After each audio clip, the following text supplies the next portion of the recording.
Hello everyone! Good day!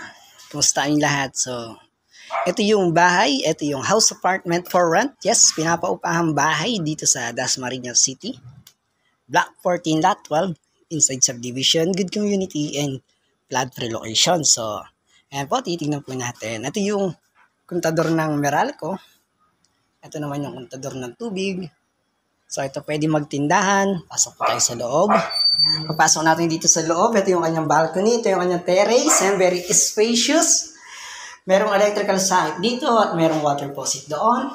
May provision para sa window type na aircon, very spacious, pwede rin magtindahan. Yan. Pwede magtindahan dyan guys. So ito yung sala, pagpasok natin sa loob.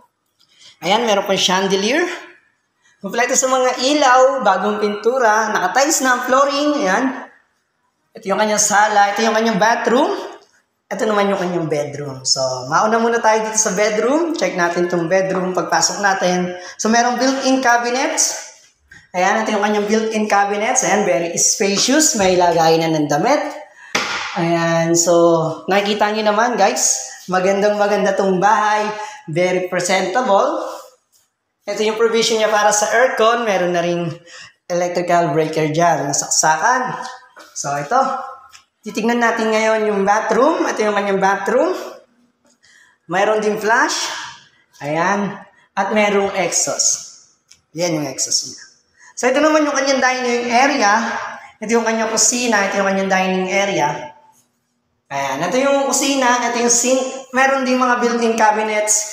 At merong exhaust fan. Ayan. Tingnan natin. Lakas yung tubig dito guys. Hindi nawawala ng tubig. 24/7. So, ayun po, ito po yung house apartment for rent. Yes, pinapaupahang bahay sa Dasmariñas City, Cavite. Ang presyo sa nagtatanong kung magkano ang presyo nitong house apartment, 7,500 pesos monthly. Yes, ma'am. And yes, sir. 7,500 pesos monthly. House apartment for rent sa Dasmariñas City, Cavite, Philippines. Malapit sa highway, walking distance lang.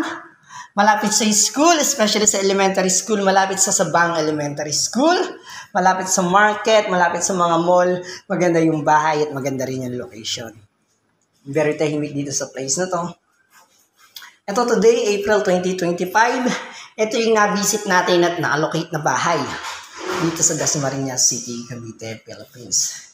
Stay tuned guys at marami pa akong i-visit. At marami sana akong malocate pa na bahay. Sana matulungan kayo ng aking vlog. Sana matulungan kayo ng aking content. Para sa mga naghahanap ng mga house and apartment for rent. My name is Mark Joseph Alejera. Ako ang inyong lingkod. Ako ang inyong vlogger and locator. Ako mag-a-assist sa inyo. Ako maghahanap ng mga house and apartment for rent. Para hindi na kayo mahirapan pa.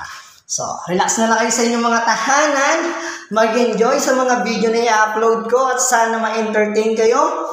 At sana matulungan na maging mas mapadali, mas mapabilis, mas maging easy, maging mas hassle-free ang paghahanap nyo ng house and apartment for rent.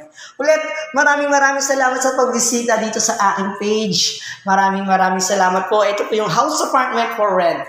7,500 pesos monthly sa Dasmariñas City, Cavite, Philippines. Malapit sa Dasma Bayan Church, malapit sa Golden City, malapit sa Salitran Sagamore, yan, malapit sa SM ng Dasmariñas, malapit sa Robinson. Ito yung house apartment na na-visit natin today, April 2025. Block 14, Lot 12, may sariling gate. Itong community, itong kalsada, for motor parking only. Pero kung meron kayong 4 wheels, pwede rin naman mag-park ng 4 wheels. Bagong gawa yung bahay, nakikita nyo naman yung sa may bubong. Ayan guys, hindi na para magtagal pa. Maraming salamat po. Yun lang po, paalam.